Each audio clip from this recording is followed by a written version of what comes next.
Halloween, the biggest screams are at Fright Fest. With ghosts, ghouls, and more surprises than ever before. For everyone. From daytime trick-or-treating and fun rides for the kids to a night transformed. With the most hair-raising coasters and haunted terrors around. Save today and buy your tickets at sixflags.com. Thrills by day, chills by night. Only at Fright Fest.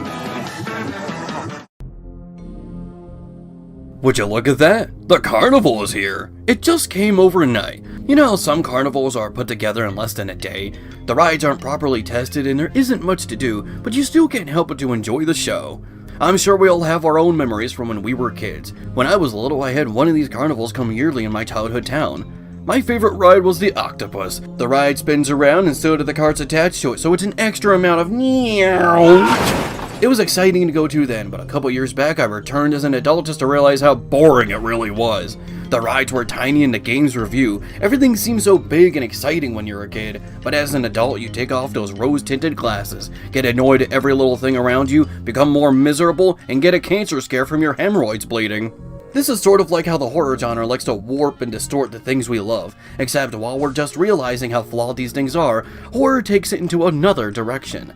Of course, with clowns being more in line with horror than they were so many years ago, so does their habitat. Welcome to Cackling Pumpkins, and today we're going over 10 terrifying carnivals in parks and games. These kind of levels are considerably rarer than the typical spooky stage, but whenever I see them I can't help but to smile like the clowns are trying to tear off my face. The rusted rundown rides, the uncanny mascots, and the life-threatening games are what makes these kind of areas, so let's go over them, shall we? But first, let's go over the usual rules really quick for those who are new to the channel. Only one per series, only locations from games that I own and have footage of. Also, I am not ranking these games themselves, but only their carnival-themed locations. And lastly, these are just my opinion, so calm the hell down! Some additional rules exclusive to this list. Since this type of location isn't very common, at least in the games that I've played so far, we are also including locations that take up the entire game rather than just the individual levels. Also, we are going to be a bit lenient for what counts as a carnival level for that same reason. As long as it gives off the right kind of vibe, then it could count. I hope you've got your tickets ready and that annoying paper wristband thing on, because it's time to start the show.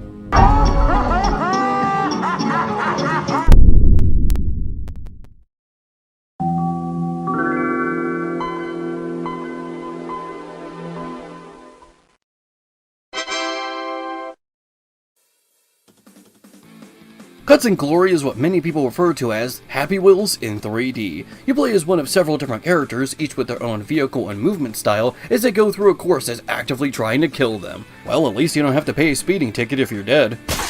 Much like Happy Wheels, each character can bleed, have their limbs ripped off, which can hinder their driving, and if they have a passenger, they can perish as well. These guys go through a lot. Maybe they need a vacation? So how about we take them to the Gumsy and Gomar theme park? First, we've got to park. Does anyone else get this weird sense of nostalgia from these big parking places? I don't know, just anything that has a big city vibe just reminds me of stuff like classic Adult Swim or any show taking place in such a location. Maybe it has more to do with my desire to live in the big city. Oh my god! Mines! In the parking lot! Well, that's just the start of the mayhem. Then we finally arrive at the park. The Yang family wants to let off some steam, so how about we extend this nightmare to the other patrons? No one is safe. Pray to whatever deity you can think of. You ain't got time to be picky.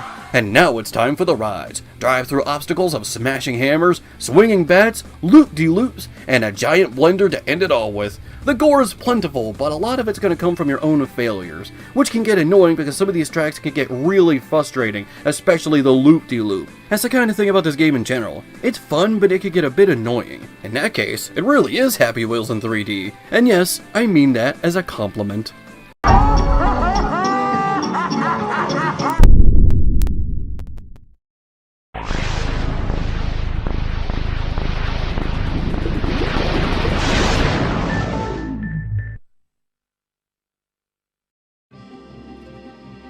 In A Nightmare Before Christmas, we didn't get to see that much of Oogie Boogie. His presence was mainly reserved for the end of the film, but despite having less screen time than most Disney villains, he still became one of the most iconic. From his design to his gambling and games motif, and his overall cockiness made us only want to see more. And fortunately for us, we did. not only in Kingdom Hearts, but also in the Nightmare Before Christmas video games, including Oogie's Revenge. Taking place after the film, the trick-or-treaters manage to bring back our favorite sack of bugs as he takes over Halloween Town. Jack must free the residents of Halloween Town and confront Oogie Boogie. On your first confrontation, you must go through the Grisly Gauntlet. This is one of the game's more linear levels. As you march through the chaotic labyrinth, you must avoid buzzsaws, cars with swords, and walk on uneven terrain to avoid falling into lava. All with Oogie's iconic flair. The devs really knew their stuff and were faithful to the source material. They could have easily just made regular gray saws with rotating spikes, but they went the extra mile to really make this place feel as authentic to Oogie Boogie as possible. After that, you face a variation of the spider boss you've already faced earlier in the game, all leading to a fight against a cheating sack in Casino Clash. Let's say we have some fun. The Oogie Casino is now open! A homage to the final fight in the film, even though this isn't the last fight in the game. A rewritten version of Oogie Boogie's song plays as you're on top of a spinning roulette wheel as cars pop up to dice you up. The stage even has a black light aesthetic as Oogie is a bright green just like in the film. The boss is kinda similar to the one from the first Kingdom Hearts game, as Oogie's out of reach and you must find a way to attack him, sometimes using his own tricks against him. It makes me wonder why they didn't go for a black light look for Kingdom Hearts, considering that both of these games were released on the same platform, the PS2, and were only 2 years apart. Regardless, his fate is the same, turning into a giant version of himself as the final fight in I wonder if Oogie's Revenge took any inspiration from Kingdom Hearts, because their interpretations of Nightmare Before Christmas are very similar.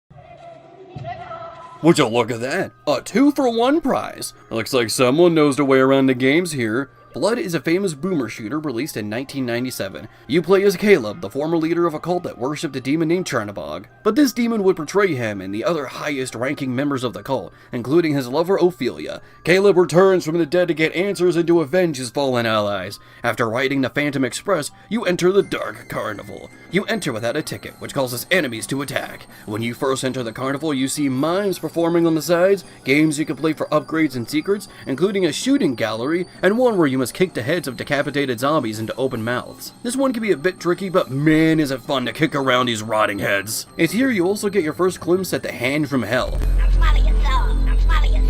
What seems to be a clever reference to the Addams Family is actually an enemy you become all too familiar with later in the game. Seriously, these guys suck. They'll strangle you and there's almost nothing you can do to stop them once they get a hold of you.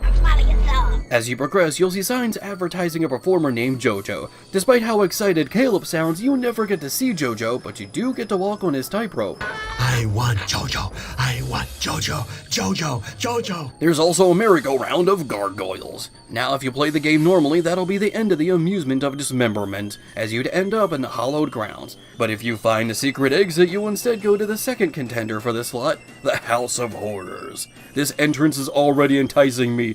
Going inside, you'll pass through a pulsating tunnel of flesh as you mow your way through cultists. Then you go through a watery path to face more zombies. You walk through to find torture implements, gravestones, and chains hanging from the ceiling. This entire place is a treat for all those who love horror and violence in media like myself. Too bad this is one of the shorter levels in the game, but don't worry, I have a feeling we're going to see a lot more of blood on this channel.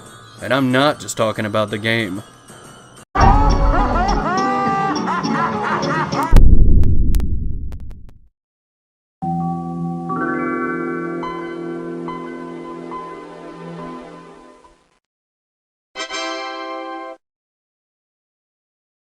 Sanitarium. The 90s were filled with point-and-click games, but honestly it felt like the most remembered ones were either the edutainment ones or the horror titles. Sanitarium is about a man named Max who wakes up in an asylum with no memory as to who he is or how he got there. He goes through a strange journey, sometimes becoming other characters in seemingly unrelated places. But of course, there is a deeper meaning behind it. But I wouldn't want you to get a visit from Glumpo the Spoiled Blob. After fixing a fountain, he is greeted by a demon who grants him a wish to see his sister again. He sees a flashback from his childhood where he sees his sister sick in bed as she tells him that she can't go to the circus this year. He tries to find a doll for her, but sadly fails. He then wakes up as his sister Sarah at a circus on a small island. She meets a man named Antonio Baldini who informs her that she has just arrived at the Baldini brothers' amazing traveling circus. He lets her play a game for free to get some tickets and enjoy the carnival. Many of the performers are either working as they normally would, or are trying to stay warm by the fire in the barrel. They almost come off as homeless, and in a way they are. They should really remove the word traveling from their name, as they're all stuck on this island after a flood that destroyed the town they were in. For all we know, this circus could be the last remaining survivors of said flood. Talking to some of them, they speak in fear of a squid-like creature in the waters that's picking off people one by one, which would explain the body is out of bounds. Some don't seem to be too concerned and continue their business, while others are terrified of the situation they're in, feeling as if their fate is only inevitable. Despite the horrifying situation everyone is in, this carnival has it all: a merry-go-round, a funhouse, games, fortune tellers, tattoo parlors, fire breathers that teach little girls how to fire breathe because that's a safe thing to do. Just like letting a wolf monster out to find his bone in a cave, as you go in said cave to fight the squid monster with the fire breathing that you just learned. While I wish I could say that's where the horrors end, that is not the case, but it is where Sarah takes her leave from the Carnival of Fools.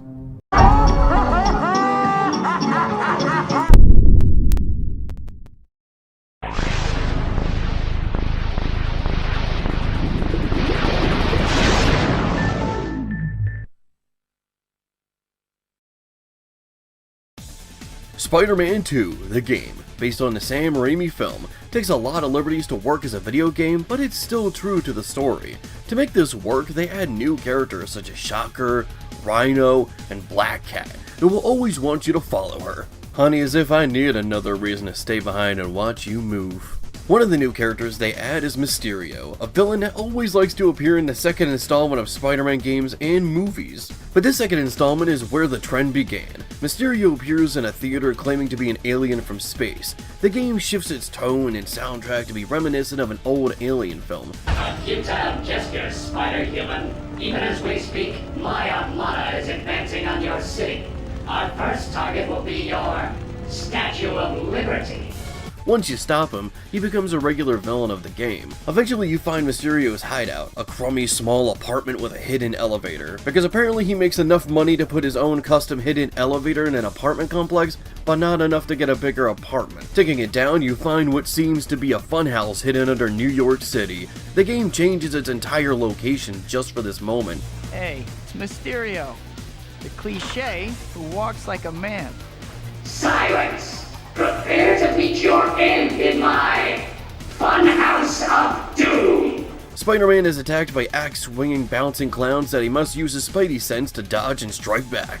Entering the Funhouse, the entire experience warps your perception of reality, as you enter a massive hall that turns upside down, as a giant Mysterio stares at you through a window on the ceiling. And what Funhouse would be complete without a mirror room? But this room is in a maze, as the mirrors serve a different purpose. As warped, bendy Spider-Man attack Peter as he must find a right mirror to escape through, only to realize that the Funhouse was a simulation, much like the rest of reality. Joke!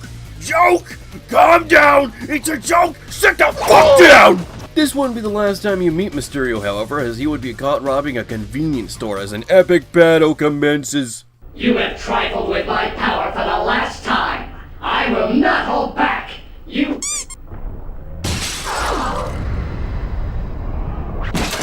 Now when I said epic, yep, Mysterio was just a special effects guy named Beck that was bitter that Spider-Man beat his challenges. Imagine being so bitter that you jeopardize your entire life only to be seen as a villain by the masses. Insert your favorite political commentary here!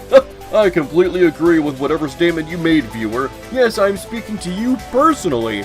You have a massive cock, by the way. Good job.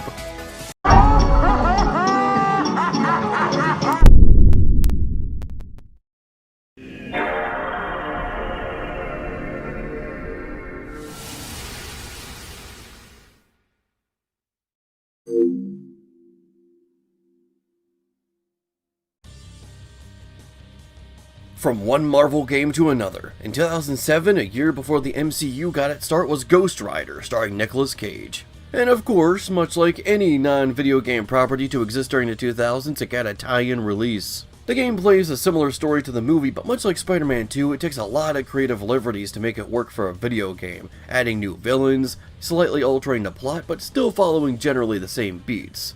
Much like the movie, the game has a scene taking place at an abandoned carnival. And my god, this place looks beautifully haunting. Taking inspiration from carnivals of the mid-1900s, you've got rusted metal signs of painted clowns, booths that somehow are still standing, and of course, evil clowns.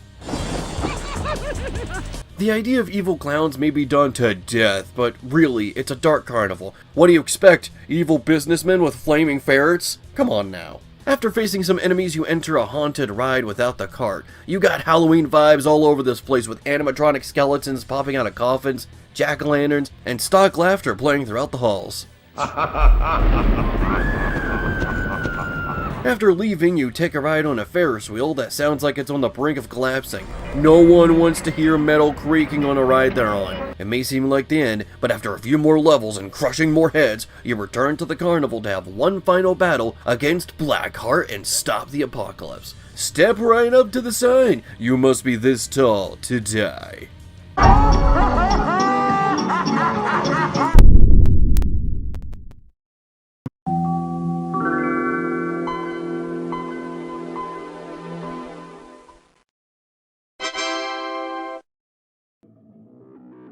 Gory cuddly carnage! God, I don't know why people aren't talking about this game. Gory is everything I love and more. It's a hack and slash game where you play as a bipedal cat riding a wisecracking hoverboard, riding through demented locations as you're attacked by unicorns and evil toys, and it's perfectly violent and edgy. This game really does feel like a lost early PS3 title. I just don't know why many aren't bringing this game up. It's legitimately fun. I'm not mad. I'm just disappointed. Which, yes, is worse, and yes, you should feel bad. You play as Gory, an experimental toy that his company deems as a failure, but his creator, Professor Y, didn't want them to dispose of him, so she kept him and other defunct toys in secret. That is until she went missing, and now Gory must find her during this apocalyptic event. You make your way to the Carnival Jailhouse for a final confrontation against the bear in the box. Much like the rest of the game, the area has a bright neon-colored vibe with a dystopian flair. The music is also perfectly maddening. Of course, the bear is expecting you, so you'll have to race through the prison as traps are set off, including rising pink slime that'll melt the fur off your adorable face. Grinding on rails, you must shoot ducks in your way and avoid clown cutouts. You ride by signs advertising your death as the main event. This area also introduces a new enemy, and even the game is aware of how predictable fighting a clown in a circus location is. You eventually get caught by the bear and put into a cage which drops into a pathway of lasers and death and stuff. When you escape, it's time to turn the tables and put the bear into a new box, a coffin-shaped one. Face waves of enemies and use the circus against him. Karma's a bitch, isn't it?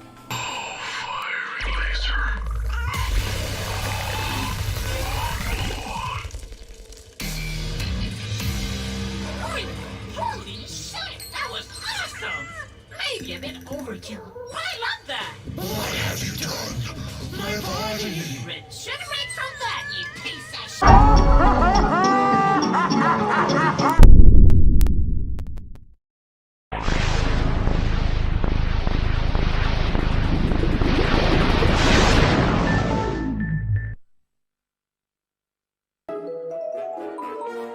What goes on in someone's head? Your mind is the truest reflection of who you are, as it knows more about you than you even do. It's also the tightest safe of secrets and depravity.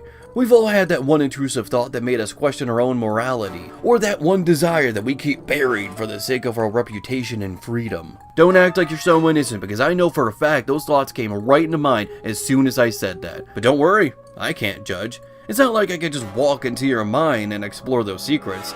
Unless I was a psychonaut. Psychonauts is a game where you get to explore the minds of others. You play as Raz, a runaway from the circus who wishes to become a psychonaut. He goes to the Whispering Rock Psychic Summer Camp that teaches kids how to use the power their minds gave them. Your guides are 3 camp counselors, Sasha 9, Mila Vodilo, and Tolander. But one of them seems to have ulterior motives. This unfortunately means that we have to go over some spoilers for this location. So we have to let out Glumpo out of his containment unit. Oh, this game was about going to the bridge. Of course there's gotta be a circus. Oh. There is a traitor amongst us, and hey, I said amongst, not among! Get your mind out of the gutter, you terminally online worm! Due to insanity, Coach Outlander uses brain sneezing powder to steal the minds of the camp counselors and the children. After an altercation, he too falls victim to the brain sneezing powder, but his mind was put into a brain tank. Raz destroys it, but he also loses his brain because of the same powder. As nothing but a brain, the only thing he can do is enter the same tank as Outlander. This causes their minds to merge, creating the final level of the game. This level is a unique combination between Raz's memories of the circus and Outlander's deep-rooted childhood trauma of his father, a butcher. There he meets a young Outlander trying to protect a bunny from grinded-up amalgamations of rabbit meat. The circus I remember from my childhood was definitely not made of meat. The last time I checked. No! No! Little bunny, don't go in there! That's a bad place! That's a bad place for bunnies! When you first arrive, you'll see the entrance to the circus with slabs of meat everywhere. You can gather collectibles for a fortune teller animatronic. On your way through the circus, you'll find that many of the platforms and structures are made of meat. You use Raz's acrobatic skills to trudge through the bloody attraction. While on your way, you meet warped versions of both Outlander and Raz's fathers. Outlander's dad appears as a giant butcher with a bloody meat cleaver. Here, little bunnies. Don't run, or else Daddy's gonna kill ya. While Raz's dad constantly scolds him for using psychic powers, as he makes him go through trials of fire. Polluted. Perverted. This looks like the work of mentalists. I can explain. This entire location will be the ultimate test of your platforming skills and your psycho powers. It can be a bit frustrating at points, but it's all worth it for this grotesque location. Eventually, his real father arrives to help him as the two warped versions become one for a final fight. If Raz fails, it could permanently damage his mind. And you already know that doesn't happen. The game got a sequel.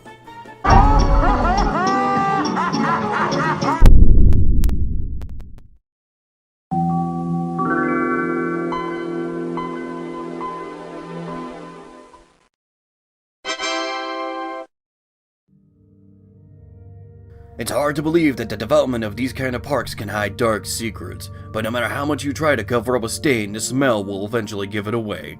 Welcome to Crow Country, a small rundown amusement park that's been shut down for 2 years. You play as, okay, is it Mara or Mara? I don't know. I'm just gonna say Mara, and if that's wrong, you can scream at me in the comments. You play as Mara Forrest, who was investigating the park due to mysterious disappearances. The park is smaller than your typical Disneyland or Six Flags, and most of the attractions seem rushed or bare bones, but it's only because of the secrets that it's hiding. I won't go over too much as not to spoil such an incredible experience. No, seriously, this game is amazing. I don't play horror games as much as I used to, but this one really got my attention. And no, it's not because you play as a babe that you can mistake as a short stack. Yes, any game that has shorter characters in a cartoony style will almost always be drawn as short stacks by depraved artists like myself online. I'm sure you've seen several cases with series like Animal Crossing or Egretsuko, but that's not why I love this game. It's the park. The entire location is full of charm and character. Each location takes full advantage of its theme. The haunted hilltop has a dark fairy tale vibe, with a haunted house and a dungeon to boot. And speaking of fairy tales, the fairy tale town is filled with fake mushrooms, secret passages, and the unfinished state of this location really pushes the sense of forgotten dreams. Ocean Kingdom, I feel, works the best as an abandoned attraction due to how wet and gross everything feels. Every location is connected to hallways for the staff to use from one place to another. While I'm not sure if it's intentional, these hallways really scream the back rooms to me. These are indeed rooms, and they are indeed in the back. These are the backest rooms I've ever seen. Or maybe I spend too much time on the internet. But hey, how I choose to waste precious time in my short life is my business. You wouldn't even be watching this video if I wasn't willing to make such a brave sacrifice. So, you're welcome. And I wish I could waste more of your time with this section, but the deeper we go into Crow Country, the more we'd explore its story and true purpose. And I want you to be able to experience it yourself.